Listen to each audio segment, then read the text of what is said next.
In 1987, my granddaughter and I drove north on the Pacific Coast Highway and disappeared without a trace. No crash, no calls, no bodies. For 36 years, no one knew what happened. But the tape they found last spring in a condemned ranger station miles from the nearest road had my voice on it, and I was begging someone to help her. That was the first crack.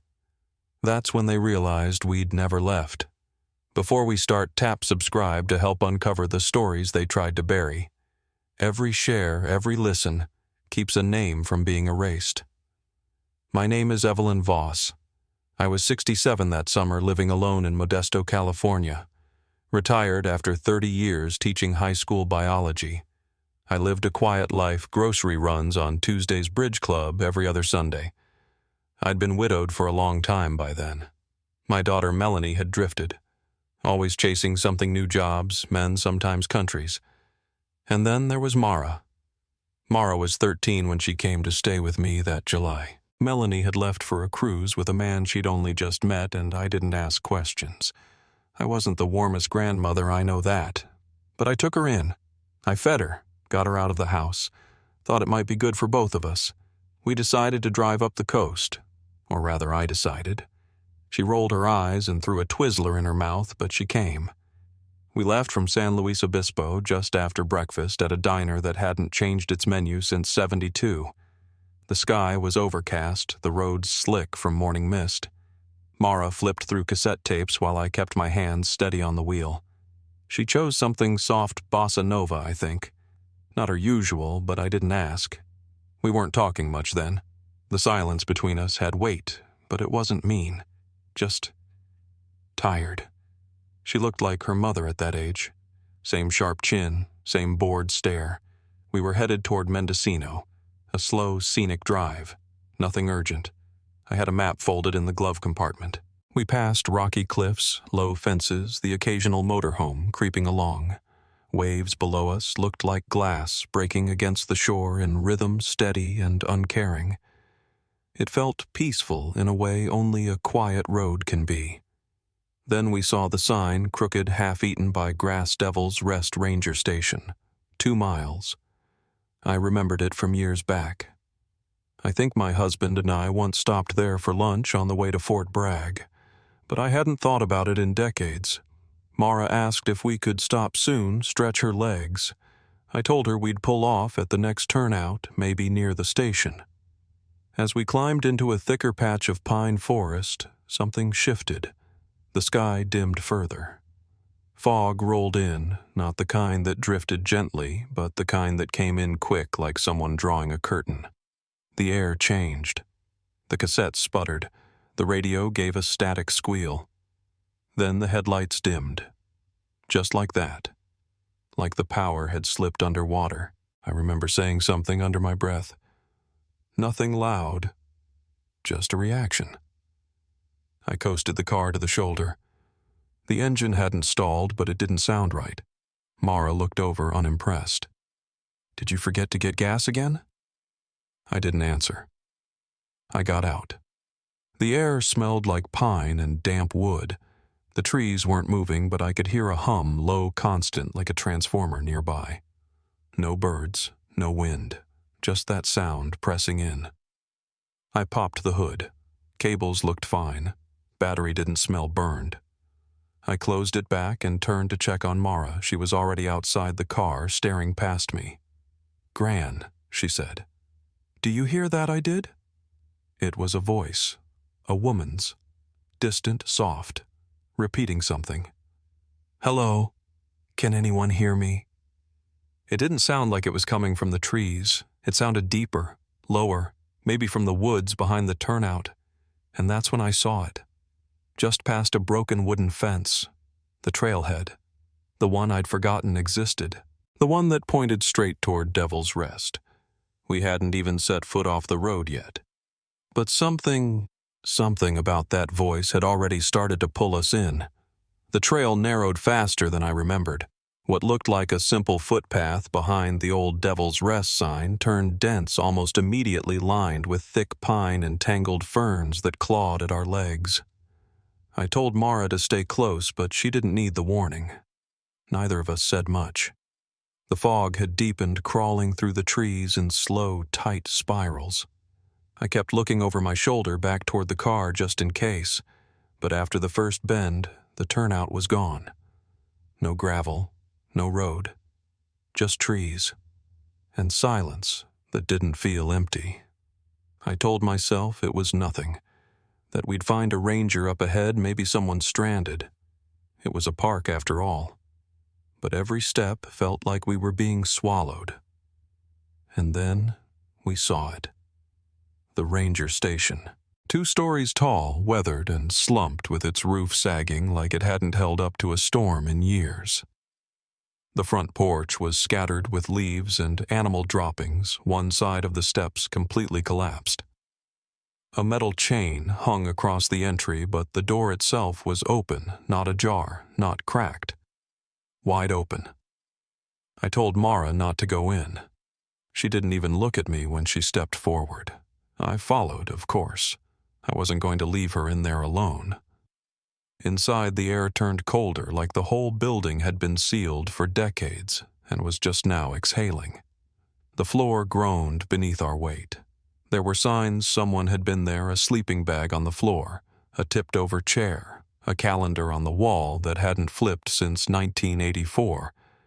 But what struck me most was the tape deck on the far desk. A reel-to-reel recorder, dusty but intact as if someone had just used it. I don't know why I moved toward it. Maybe I was looking for a label. Maybe I was hoping it had caught that voice. But before I could touch it, we heard it again, clearer this time. A woman's voice, faint, not coming from the machine. Upstairs, calling out in that same halting rhythm. Hello? Can anyone hear me? My chest tightened. Mara looked at me, and for once she didn't push forward. She waited. And then something heavy moved above us. Not a creak. Something deliberate. A footstep. I didn't wait for another. I grabbed Mara's wrist and told her to run. We bolted out of that station back down the trail, but nothing looked the same. The fog had thickened into a wall. The trees felt tighter. The path curved in ways I didn't remember. When we reached what should have been the turnout, it wasn't there. The road was gone. The car was gone. There was just forest. Silent. Still. Mara stood beside me, panting, trying to make sense of it. I told her we'd just gotten turned around, that we'd retrace our steps, find another marker. She didn't argue. We walked for what felt like hours. The forest didn't change. No breaks in the trees, no variation in the underbrush. Like it had been copied and pasted in every direction. The only sign of anything man-made was the old Ranger issue radio we found under a rotted log. I checked the dial. It was cracked battery, rusted out. But when I turned it, I swear to you it spoke. A man's voice, distant, staticky. Don't trust the voices. If you hear her, run. Then it cut out. Mara was staring at me. She said it wasn't a recording, that it sounded live. I didn't have an answer for her. I just told her to stay close. We needed to go downhill. Water always runs down. If we followed gravity, we might find a stream. A fire rode something. Eventually, we did find something. A structure. Not the ranger station. Something newer. A portable trailer, the kind they use for emergency response during fire season. There were solar panels, a barrel for water, and a generator humming low beside it. I knocked. No answer. The door was open. Inside, it looked like someone had just stepped out, a cot, sealed crates labeled Cal Fire, a laptop blinking on a fold-out table, and another reel-to-reel deck already playing. From the speakers, we heard it again, that same voice. Shaky. Old. They won't let her leave. My name is Evelyn Voss. My granddaughter's name is Mara. I felt the breath go out of my chest. Mara said, "That's you." She was right. I moved to the laptop. It was already open to a file directory. Raw logs numbered in sequence. One file was labeled vo-very.txt. I clicked it.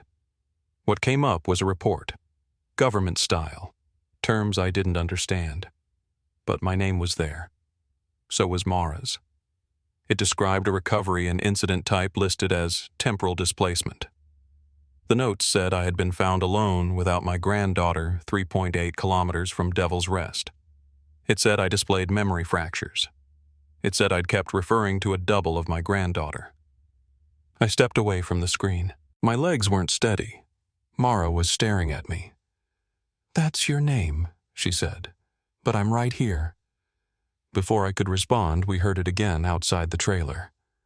My voice, calling out. "Hello, are you there?" We both froze. Mara turned white.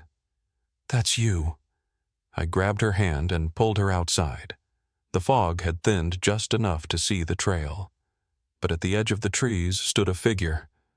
Same posture, same jacket, same face. Mine. She didn't blink. Her mouth didn't move when she spoke. But we heard the words low and flat. "He doesn't want you to leave with her." I couldn't move. The figure took a step forward. Her skin looked too smooth. Her eyes looked like television static. That's when I ran.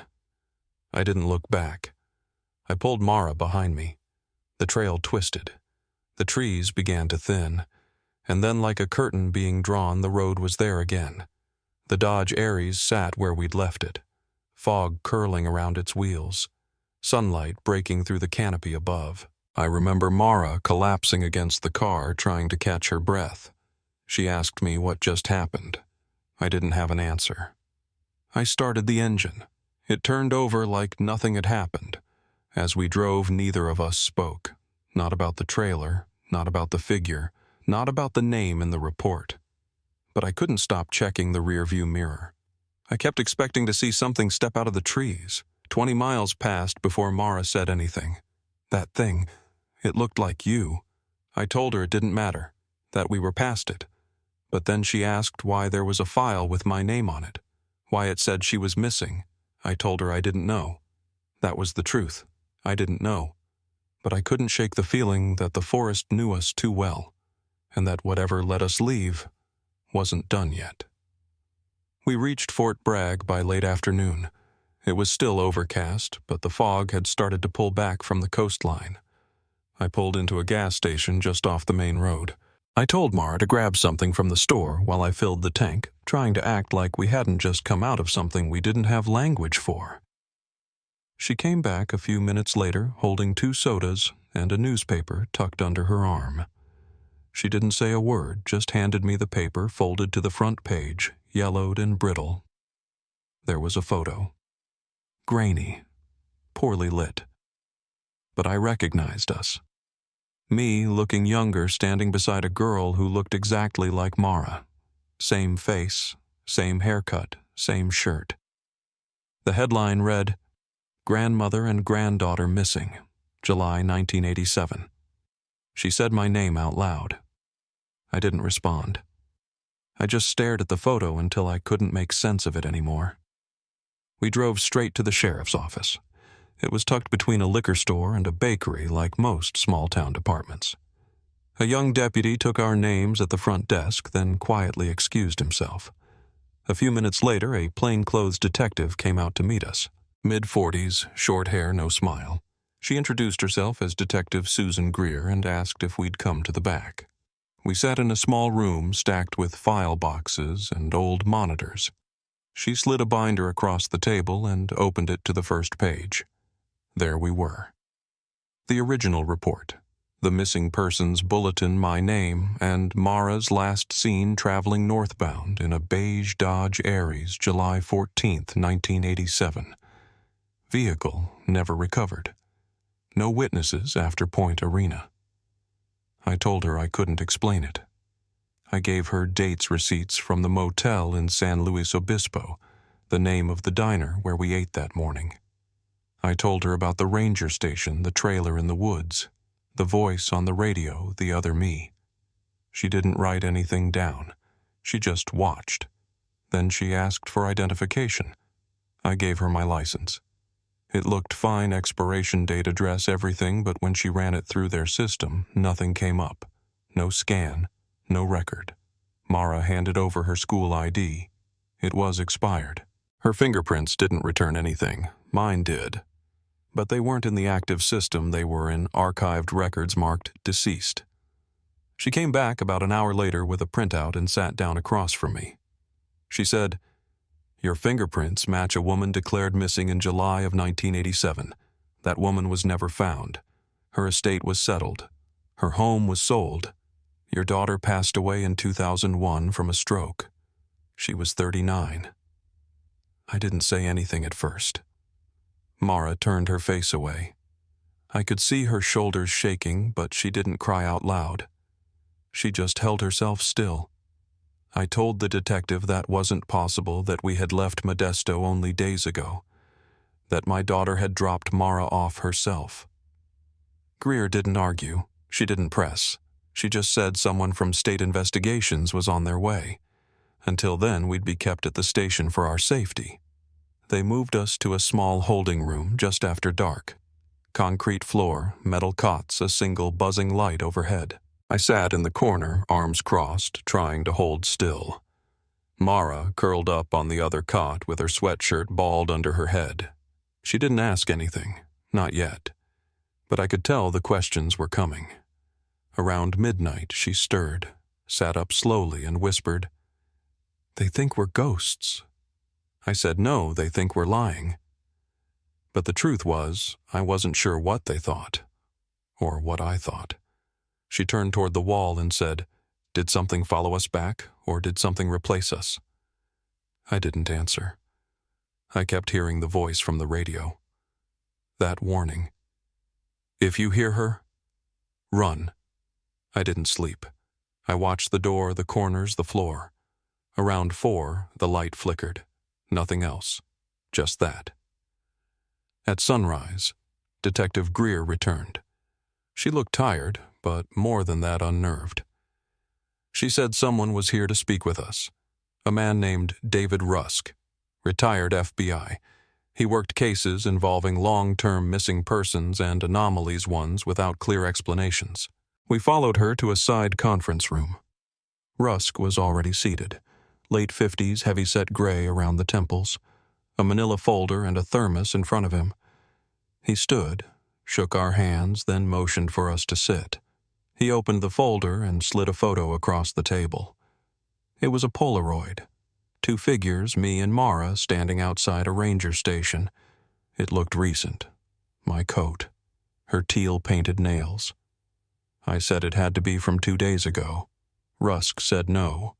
It was from July 1987. Recovered from a roll of undeveloped film left at a convenience store in Point Arena.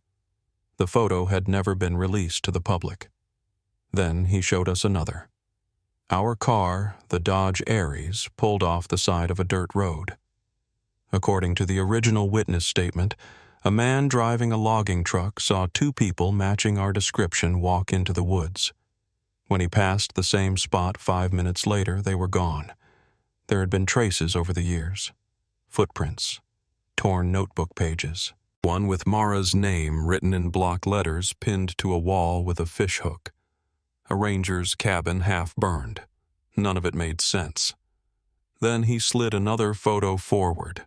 This one stopped me cold. A man, late 30s, standing halfway in shadow on the porch of the ranger station. I didn't recognize his face, not entirely, but the posture, the way he leaned, the slight limp in his left foot. I said, "I know him." He was in the woods, watching us. Rusk nodded. He's been seen before. Other disappearances. Other sights. He explained that Devil's Rest had been decommissioned after a series of incidents. 4 hikers missing in '83. A ranger found dead beneath the station. A search team lost radio contact for 3 days in '86. When they returned, they couldn't agree on what had happened. Rusk said some locals believed the land held echoes, That sometimes the forest tried to hold on to people, showing them faces they trusted to keep them wandering. I thought of the second version of me, the one who stood still while her voice came from somewhere else.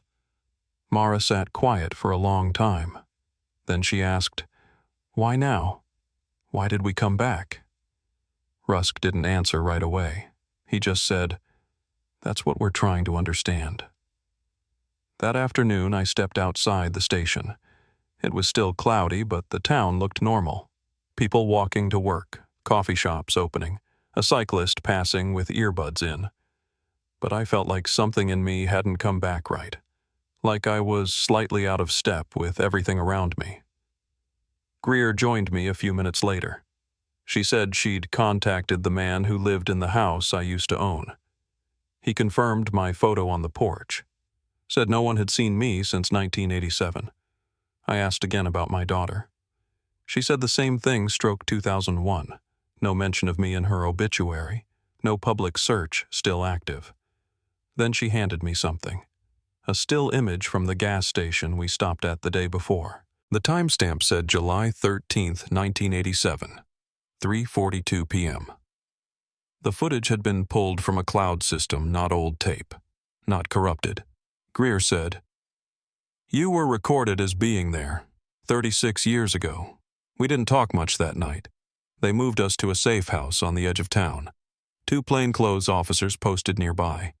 Inside, the air felt heavier, like we'd carried something in with us. I couldn't shake the feeling we'd stepped back into a world we were never supposed to return to.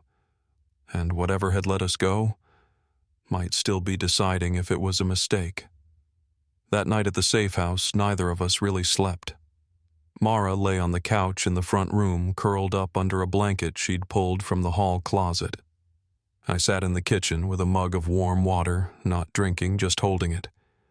I could still feel the pressure in my chest, like something had followed us into town and didn't need to knock.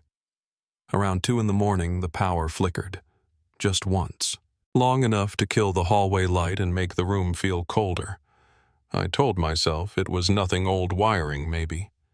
But I sat awake until the sky started to lighten. When Mara finally stirred, she didn't speak. She just went to the bathroom and closed the door without looking at me. I let her be. We didn't talk until the following evening when Rusk called and said he had more files.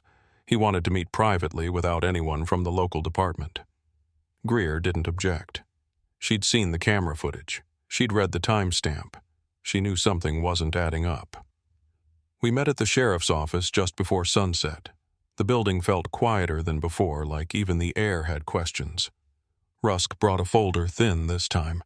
Just 3 case summaries and a handful of black and white photos. He started by saying, "You're not the first." His tone wasn't dramatic, just direct. He laid the photos out on the table one by one. The first showed a man standing outside a farmhouse in Montana. His head turned slightly, expression unreadable. He'd been declared dead in 2004 car accident, but showed up at his own funeral 2 days later. No signs of trauma. Same clothes, same face, no memory of the crash. The second was a girl in Vermont. Vanished in 1968. Found walking barefoot across a frozen lake in 2019. She hadn't aged a day. Still wearing a corduroy jacket that had been out of style for 50 years. The third photo was a couple in Oregon, lost in the woods near Crater Lake in 1991. Reappeared 15 years later with the same backpacks, same contents, same watch times. They believed only a weekend had passed. Rusk said all these cases had something in common: geographic cold zones, places where time didn't behave the way it should. Sometimes it bent. Sometimes it stalled. Sometimes it looped. Devil's Rest is one of those places, he said. We've flagged it since the mid-'80s, but nothing stuck. People didn't want to talk. Records vanished. Witnesses gave conflicting reports. And there's something else: those who came back didn't always come back right. I asked what that meant. He didn't answer at first, just turned to Mara. "Have you had any memory issues?" She looked at me before answering. "Not issues," she said slowly. "But there are things I know that I shouldn't. like songs I never heard, places I've never been but still recognize. Rusk nodded like he'd heard it before. Then he pulled out a topographic map and slid it across the table. A red circle was drawn around Devil's Rest and the surrounding perimeter. "We need to go back," he said. "If we don't understand how the fold works, more people will get caught in it." I told him no, absolutely not. I wasn't dragging Mara back into that place. I'd seen what it did. I'd seen the versions. I'd seen what it made of me. He said I might not have a choice. That if the version of me on the tape was right, if the Mara I brought back wasn't really mine, then the cycle was still open. And it wouldn't stop with us. I left the room before I could say something I'd regret. Mara followed a few minutes later. We didn't speak on the ride back, but when we got to the safe house, she stopped at the edge of the porch and said, "You've thought it too, haven't you?" I didn't pretend. I just looked at her. What if the forest gave me back something that only looked like her? That night, Mara played the tape again. The same one from the trailer. The one with the shaky voice. My voice saying the girl who returned wasn't the same. She played it 3 times in a row. By the 4th, she didn't flinch at the words. She sat on the floor with her arms around her knees and stared straight ahead. I watched from the kitchen doorway, not saying anything. Then she turned toward me and said, "I don't feel right. Not just scared. I feel like something in me is off. Like I came back with someone else's shadow." I sat beside her on the floor and told her the truth, that I didn't know, that none of this made sense, but I told her I'd stay with her, that no matter what she was or what had followed us out, I wouldn't leave her again. She nodded, but I could see the doubt in her eyes. We both felt it, that weight just under the skin, like we'd been copied. But only one of us belonged here. Around 3 in the morning, I heard her whispering. I cracked the door to her room. She was sitting up, staring at her reflection in the window. The glass was warped slightly from age, just enough to bend the light. I asked who she was talking to. She didn't look at me when she answered. She said, "She watches me when I sleep. She remembers things I don't. She hums." I asked who. She said the other me. I told her to come lie down. I tucked her in like I used to when she was little, pulled the blanket up to her chin, and sat in the chair by the door until the sky started to gray. She never closed her eyes. The next morning, Rusk called again. This time, I picked up. I told him I'd do it. We'd go back. One last time. But only if he came with us. No more guesses. No more theories. If we were going to end this, we had to face what was waiting in that forest and figure out which one of us had never really left. We left the next morning just after first light. No escort, no press. Rusk drove an unmarked SUV map folded neatly on his lap and a thermal scanner resting on the console between us. Mara sat in the back, headphones on her knees, drawn-up face, unreadable. We passed out of Fort Bragg before the sun crested fully, and by the time we turned off the main road, the fog had already started creeping in. The farther we went, the less it felt like anything outside the windshield existed. The trees came closer to the asphalt. Mile marker 372 appeared and slipped behind us. No other cars, no birds, just us and that stretch of coastal pines that knew us better than they should have. When we reached the Devil's Rest turnout, Rusk slowed the vehicle to a crawl. He pointed to a break in the fencing just ahead, same spot we'd taken days earlier, or 36 years ago, depending on which clock you trusted. We pulled in and parked. For a long time, none of us moved. Then Mara reached for the door handle without looking at either of us. Her hand hesitated just slightly before she pushed it open. We walked in single file, Rusk first, Mara, in the middle, me at the back. The scanner made a faint clicking noise with each sweep. I watched our steps, trying to see if the ground looked different. It didn't, but the air had weight to it again. That silence, not the kind you find in nature, but the kind that waits for you to speak first. The ranger station came into view just beyond the bend. Still there, still ruined. But something about it looked more sunken now, like time had finally decided to claim it. The roof sagged further. A section of porch had caved in, paint peeled from every visible inch of wood. Rusk paused at the clearing's edge. I told him I didn't want Mara going inside.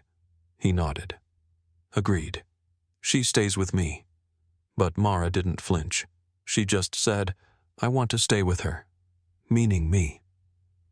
I shook my head. If anything changes, anything at all, you run. Understand? She didn't answer, but I saw the way she gripped the sleeves of her jacket. I stepped into the station alone. The door groaned but didn't fight me. Inside, the air was colder than I remembered, still like a held breath. The floor was soft with dust. I could see our old footprints from the first time we'd been here, trailing from the threshold to the back room. On the desk, the reel-to-reel recorder sat where I'd left it. But the tape spools were gone. Someone had taken them. I didn't touch it. I just kept moving. The stairs groaned under my weight. At the top, the light changed thinner somehow, like it had traveled too far to be strong anymore. The upstairs hallway was narrow. The ceiling bowed. I turned into what used to be the bunk room and stopped. On the far wall, held in place by rusted wire, were photographs. Dozens of them, maybe more. I stepped closer. They weren't recent, not all of them. Some were black and white. Others were Polaroids faded to yellow. Each one showed the same location, the trail, the station, the trees just beyond the clearing. Some had people in them. Different people. But many showed me. And Mara, standing together at the tree line, sometimes smiling, sometimes afraid, sometimes looking directly at the camera. My knees almost buckled. This wasn't a timeline. This was a loop. And we'd been in it before. Outside, I heard a crackle from Rusk's radio. Then static. Then nothing. I backed away from the photos, heart pounding, and moved to the stairwell. That's when I heard Mara's voice, sharp and urgent. I ran. Back down the steps through the main room out the door, I found them 30 feet from the edge of the station. Rusk stood with the scanner frozen in his hands, eyes fixed on the trees. Mara was beside him, pale and rigid. He said something had moved through the brush, human-shaped. Then it appeared again. A girl, barefoot, glassy-eyed. She looked like Mara, but wrong. Her mouth trembled. Not me, she said. Then pointed behind him. Rusk turned. The scanner shattered in his hands. I don't know what he saw. I didn't have time to ask. Seconds later, he was gone. Just gone. Mara and I stood frozen in place. The forest didn't move. No wind. No sound. Then I heard branches snapping behind me. I turned and saw myself walking toward us from the trees. My coat looked clean. Her eyes didn't blink. "We have to go," she said, breathless. "Something's out here." It took him. She grabbed Mara's wrist. Mara didn't move, just stared at her and said, "You're not her." The other me froze. Mara pointed to her shoes, white flats. "You never wore those, and your voice doesn't shake when you're scared." Then the real me, bleeding, bruised from the fall I'd taken coming out of the station, stumbled out of the woods behind her.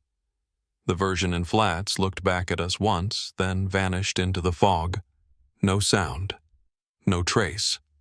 I dropped to my knees beside Mara, trying to breathe. She held on to me like something would still try to pull me away.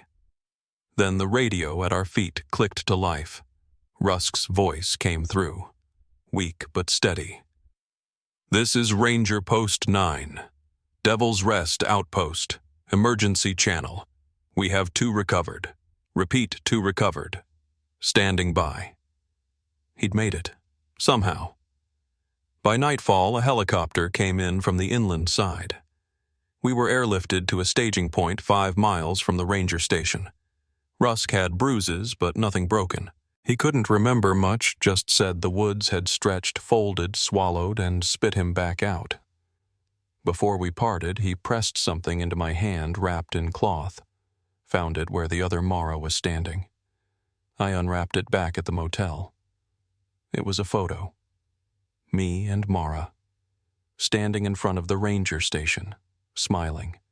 My handwriting on the back, second chance. Don't turn back. I didn't remember writing it, but I believed I had. We didn't talk that night. Mara went to bed without asking questions. The tape had been destroyed, the station left behind. I burned the photos I could, but I kept one thing, a scrap of the old trail map, hand-drawn circle, 3 words in familiar ink. It knows faces. The next morning, 2 hours east of the coast, we passed a dry field near the highway. A woman stood alone in the middle of it. Pale dress, hair lifted gently by the wind. She didn't wave. She didn't move. Just watched us pass like she knew exactly who we were. I blinked and she was gone. I turned to tell Mara, but she was asleep in the passenger seat, her hand curled against her cheek. I didn't wake her. I just kept driving. But I watched the rearview mirror until the trees gave way to open land. And even then I wasn't sure we'd made it out. Not completely. We stayed off the coast for a few days after that. Rusk gave us space, checked in once or twice by phone, but didn't press. Mara barely spoke. She'd sleep for hours during the day, then sit up through the night staring out the motel window like she was waiting for something to return. I didn't try to push her. I knew that kind of quiet, the kind that sits in your bones and makes a home there. I spent most of my time reading through the folder he'd left us. It was thick. Dozens of cases, some officially closed, others abandoned in red tape and jurisdictional standoffs. Every one of them pointed back to that same radius, those few square miles of forest between Devil's Rest and the sea. The most detailed report came from a biologist named Carter Hensley. He'd been part of a state-funded project tracking coastal migratory patterns in the late 80s. According to the file, he set up base in a ranger outpost near the same section of woods. Not the main station, another structure older farther inland, now off the maps. His final entry was dated July 19th, 1987. That caught my eye. Just 5 days after Mara and I went missing. The last line he wrote read, "The trees repeat themselves. Something moves against the wind." That report had been buried until 2004. No family followed up. Hensley never resurfaced. I circled the outpost's coordinates in pen. They were different than where we'd been taken roughly 4 miles southeast near the edge of the older fire line. When I brought it up to Rusk, he didn't hesitate. He said he'd suspected there was a secondary structure, maybe even a control point. Something old enough to predate the current grid. Something that wasn't ever supposed to be found. We decided to go back in. This time, just the 2 of us. Mara stayed behind with Greer in a secured facility inland. She didn't fight it. Didn't even ask where we were going. She just said, "Be careful which version of you comes back," and turned away. We hiked in on foot, taking a long path up through a ridgeline that hadn't been used in decades. No signs, no markers. The forest changed with every 100 feet, tree trunks, thicker ground cover, darker. We moved without speaking. The further in we went, the more the silence closed in around us. By mid-afternoon, we reached a clearing that shouldn't have existed. Perfectly round, maybe 60 feet across, with nothing growing at the center. Just moss-covered soil sunken slightly like a drained pond. At the far end stood the cabin. Smaller than the ranger station, but sturdier stone foundation, cedar siding gone gray with rot. No windows. Just one door. We circled the exterior first. No tracks, no recent disturbances, but something about the cabin felt preserved, like time had sealed it tight. Rusk found the door unlocked. It opened with a sharp pop, like the pressure inside had built up over years and was finally giving way. We stepped in together. The air inside was dry. Still, the walls were lined with shelves, each one filled with tapes. Cassette reels, VHS, even some film canisters sealed in plastic. Hundreds of them, all labeled with initials and dates. I moved toward a stack near the back.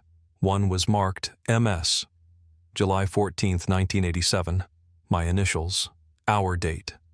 My hands shook as I picked it up. The label was faded, but the handwriting matched the note we'd found on the map days earlier. I slid the tape into a recorder nearby. It whirred to life, humming slightly before the audio kicked in. The voice was mine, flat, tired. If you're hearing this, then I didn't make it out. Or maybe I did. Hard to tell anymore. I backed away. Rusk paused the tape. He looked toward a locked trunk in the corner. We pried it open with a crowbar from the wall. Inside were personal items, wallets, jewelry, keys, all tagged with dates spanning nearly 4 decades. At the bottom was a binder. Inside, transcripts, verbatim recordings from the tapes. Most were incomprehensible. Some were prayers. Others were instructions. One read, "Don't follow your shadow past the tree line. It remembers too much." Another, "She's not your daughter if she doesn't blink." Rusk flipped to the final entry. It was recent, dated 3 days before we arrived. No name, just a scrawl, "The echo has a new voice." We stayed until the sun started to fall. I copied down a few entries by hand. Rusk collected a dozen tapes. We didn't speak on the walk back. The forest felt closer on the return trip, like the trees had shifted in our absence. We passed the same rock formation 3 times.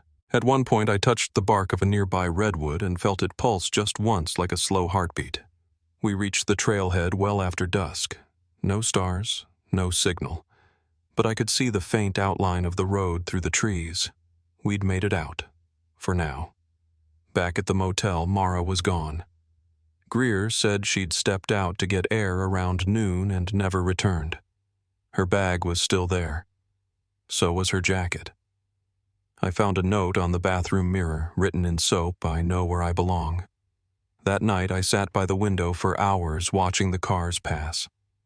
Every time a pair of headlights came through the fog, I hoped it was her. I told myself she was still out there. But part of me wondered if she'd been out there the whole time and the girl who returned with me had never made it out of those woods. The call came just after midnight. I was still sitting up, still staring at the empty road outside the motel when the burner phone Rusk had given me rang once, then went silent. No number. No voicemail. But I knew what it meant. I packed a bag without thinking, just boots, flashlight water, and the map we'd marked up with every place she'd said felt wrong. There were 7 of them. One was circled twice. The burned grove just south of Route 12, where the fire break crossed into federal land. I didn't call Rusk. I didn't tell Greer. I knew if I said it out loud, someone would try to stop me. I left a note at the desk and paid cash for another night. Then I drove west. It was colder than it should have been for August. The highway was empty, like the road itself knew something was about to shift. I reached the turnout around 2:30 a.m., killed the lights and walked in. The trees here were different. Still tall, still old, but hollow. Charred on one side, pale on the other. Like they'd been scorched and frozen at the same time. The ground was soft under my boots, too soft. I followed the trail until it disappeared. Then I kept going. Just after the ridge, I saw it. A low building nearly swallowed by the underbrush. Not the ranger station. Not the old cabin. Something else. Brick foundation. Iron door. No markings. Just a metal plate set into the ground outside, rusted over with one word scratched through the corrosion voice. I waited. Nothing stirred. Then I stepped inside. The air hit like cold ash. It smelled like burnt paper and wet copper. No lights, but the flashlight cut through enough to show the interior, one single room, no windows, no furniture. just a wall of tape decks and recorders humming quietly like they were already awake. In the center of the floor sat a chair, and in the chair was Mara, or someone wearing her shape. Her back was to me. Her hands were still. I called her name. She didn't move. I stepped forward slowly, heart pounding against my ribs. When I reached her, I placed my hand on her shoulder. Cold. Too cold. She turned finally. Eyes black, no whites, just void. And then softly she said, "I'm not done." I stepped back. The voice wasn't hers. It was mine. Younger, sharper, but undeniably mine. Behind her, one of the decks clicked on. A reel began to spin. I turned toward it, drawn by the sound. My voice again, speaking, singing, sometimes pleading. Years of recordings layered into one slow crawl of noise. Then, through the din, I heard it. Mara's laugh. Small, breathy, the way she used to sound when she was 12 and still innocent. I turned back. The chair was empty. The decks fell silent. In the far corner, a door I hadn't seen before swung open. I stepped through it. What I saw on the other side broke something in me I didn't know was still holding together. A hallway. Dozens of doors. On each one a photograph. Some I recognized. Mara and me standing on the coast. Me alone in the classroom back when I taught. My daughter holding Mara as a baby. But others I'd never seen. Mara as a teenager older than she ever got. Mara holding a child. Me in a hospital bed, much older face, lined and still. None of those things had happened. Not in this life. Not yet. I touched one of the photos. It was warm. The door beneath it opened. Inside, nothing. Just static. Like the edges of memory trying to reform something that had been lost. I backed away, closed it, moved down the line. Every door was a life I hadn't lived, or hadn't reached. Near the end, there was one more. It had no photo, just tape looped around the handle with a strip of paper tucked inside. I unwrapped it slowly. The paper was blank until I tilted it under the flashlight. Then faint words appeared like they'd been written in oil. "She stayed for you." I didn't open that door. I turned and ran. The hallway didn't end. It kept folding, shifting, until I was moving without direction. I stopped only when I heard her voice again, this time behind me. "Gran." I turned, expecting to see the same figure, but it was her. Truly her. Dirt-smudged, trembling eyes, wide with fear, but real. I moved toward her, and she didn't flinch. We reached for each other at the same moment, hands locking tight. She whispered, "It let me go." I didn't ask what it was. I just nodded. We ran together, no longer looking for the way out, just moving toward anything that felt like open air. The hallway gave way to forest. The forest gave way to road. And then the sound of an engine. Greer's SUV. She said she didn't know how she'd found us, just followed the radio ping from the device in my jacket that hadn't worked in 3 days. Mara collapsed into the back seat. I climbed in beside her. Neither of us spoke for a long time. Back in town, they ran every test they could. Mara had no memory of the days she was missing. Her vitals were stable, no signs of injury. But the soles of her feet were bruised in a pattern that looked like writing small repeating loops across the arches, almost like cursive. It faded in a day. Rusk returned the tapes to the evidence vault.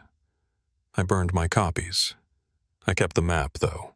Taped it to the inside of my closet where no one else would see. Every now and then I wake up at 3:12 a.m., the time I found her, and the floor creaks like someone's just stepped off of it.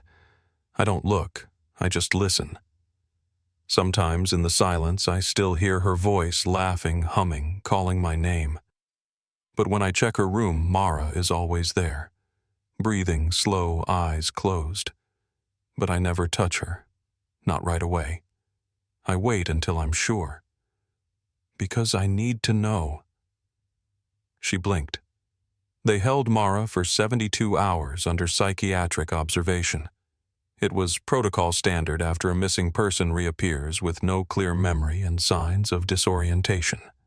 But when the scans came back clean and the blood work showed nothing out of the ordinary, they had no grounds to keep her. She was released into my custody late Friday afternoon just before sunset. I signed the papers with a pen that felt too light in my hand. Mara didn't say much. She followed me down the hallway in socks, her shoes tucked under one arm like she didn't trust them yet. The doctors gave me a list of outpatient therapists, some grief counselors, a printed sheet on sleep hygiene. I thanked them, folded it all in half, and slipped it into my coat pocket. We drove out past the county line, windows cracked for air. Mara kept her eyes on the tree line, tracking the shadows as they stretched and split across the gravel shoulder. I remember something she said, almost a whisper. I slowed the car. She didn't look at me, just pressed her forehead to the glass. There was a man, she said. Not a man, exactly.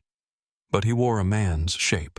He talked in layers, like two radios tuned slightly off. I didn't ask more. I knew better. We pulled into the old house just before dark.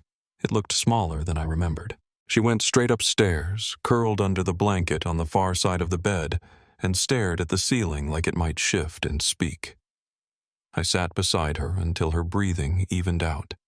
Then I slipped downstairs, turned on the porch light, and waited. I knew Rusk would come. He arrived just after midnight, same as before. No words, just a nod. I led him to the study where we laid out everything, the maps, the copied transcripts, a hand-drawn timeline that now reached back to 1943. There were at least 19 known disappearances along that stretch of coast. Only 3 had ever been solved. None were connected officially, but in every case someone claimed to hear a voice in the trees. Rusk brought a file I hadn't seen before. It had come from an anonymous drop delivered to his station via interoffice mail. No return address. Inside were photographs, grainy time-stamped prints showing children, teens, a few adults, all standing in front of a cabin deep in the woods. Same foundation as the one we found. But this time the door was open. And inside, you could see something, a shape almost human but elongated. Blurred as if the camera lens couldn't quite register it. The final image was labeled, "Taken from the West Ridge." Subject returns at dusk. Rusk tapped the timestamp. July 14th, 1987. My abduction date. We both sat back. I could feel my pulse in my throat. Then he pulled out the last page, a photocopy of a letter. The handwriting was tight, slanted, and familiar. It was mine. A confession, or maybe a warning. It read, "We opened something. We thought it was dead, but it only sleeps between names." At the bottom, a signature M. Sawyer. I didn't remember writing it, but it was me. The letter had been dated 3 days in the future. I stood up, walked outside, and breathed in the night. Something about the air felt thinner. Rusk followed a few minutes later. He didn't ask what I was thinking. He just stood beside me, eyes on the trees. "They want to close it," he said. "Federal's coming in next week. They'll seal off the sector, pave it, call it wildlife management." I asked if he thought it would work. He shook his head. "You don't bury a voice. You just make it harder to hear." That night I went back to the closet where the old tapes were stored. I hadn't touched them since I burned the first batch, but something told me I'd missed one. It was there, tucked behind the insulation, wrapped in a Ziploc with a folded note. No label. I slid it into the player and sat on the floor. Static, then silence. Then my voice again, older this time. "If you're listening, then you've made it past the gate. But you're not free. Not yet. The echo follows. It waits. It learns." I stopped the tape. My hands were shaking. The next morning, Mara was gone. Again. But this time, there were footprints. Muddy, careful steps across the floor leading out the back door into the woods. I followed them as far as the edge of the yard. They vanished there. I waited until dusk, then left the porch light on. I don't know if she'll come back. I don't know if it'll be her if she does. But I do know this: whatever lives in those woods doesn't stop. It watches, it listens, it waits for someone to speak its name. And once you do, it never forgets the shape of your voice. It's been 6 months since the last time I saw Mara. That morning her footprints vanished at the edge of the woods, just like before. Only this time she left the front door wide open. No note. No goodbye. Just a folded flannel shirt draped over the stair rail and the porch light turned off from the inside. I waited for hours before I even stepped outside. I guess part of me knew there wouldn't be anything to find. And I was right. We searched the woods for weeks. Rusk pulled every favor he had left, even brought in a forensic tech from Portland who'd studied pattern disappearance cases. We found deer carcasses split clean down the middle, no signs of predators. Burned trees that hadn't been struck by lightning. A stretch of creek water that reflected a different sky. But no trace of Mara. Not alive, not dead. Just gone again. The federal closure went through in October. They sealed off the whole western ridge, bulldozed access roads, and declared the entire parcel a geological hazard zone. But that's not why people stopped going out there. It was the silence, the kind that pressed in around your head thick and solid like walking underwater. Hunters started skipping it. Hikers turned around. Even the animals moved on. One by one, the maps started listing the area as inaccessible. And just like that, it disappeared from the public eye again. I kept the house, moved back into it even. Something about the creak of the floorboards and the way the windows breathed at night felt more honest than the town ever did. Greer checks in from time to time. Rusk retired not long after the investigation was closed. He left me one last file. Just a name, a birth certificate, and a photograph of a girl in a yellow jacket dated 5 years before Mara was born. The name on the file wasn't mine, but the face, it was too close to be a coincidence. Rusk never explained where it came from. He just said, "I think some stories loop. Yours might be one of them." Most days I try not to think too hard about what it means. I still hear things sometimes at night mostly. A song with no words. A knock at the base of the stairs. The way the air changes right before dawn. But I've learned not to chase every sound. I leave the porch light on. I keep her room just the way she left it. And I wait. If you've made it this far, thank you for listening. Some stories don't end the way we want them to, but that doesn't mean they weren't worth telling. And if this one stayed with you even just a little, consider sharing it. So no one gets erased. So no name gets left behind.